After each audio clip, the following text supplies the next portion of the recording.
start with Deutsche. Union Investment, one of the biggest investors, have hit it hard on the capital hike. Is that criticism warranted as they try and survive in this in this world now?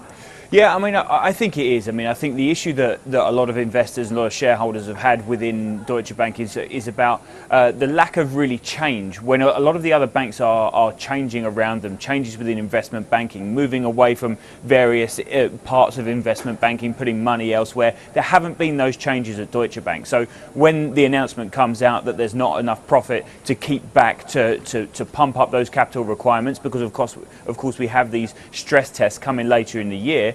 So when that announcement comes out, it is quite right that there is now questions being asked about, well, why wasn't this money put aside? Why wasn't there changes within the investment banking arms? Why wasn't there a move out of the likes of bond markets, where we've seen the likes of Barclays, JPMorgan, all of these other big investment banks move out?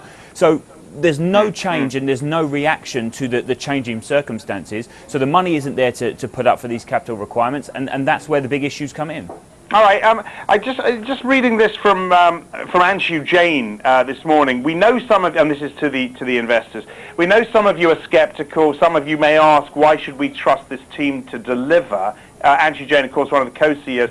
Has it got down to this now? Is trust in Anshu Jain and Fitchin, and how tenable is their position?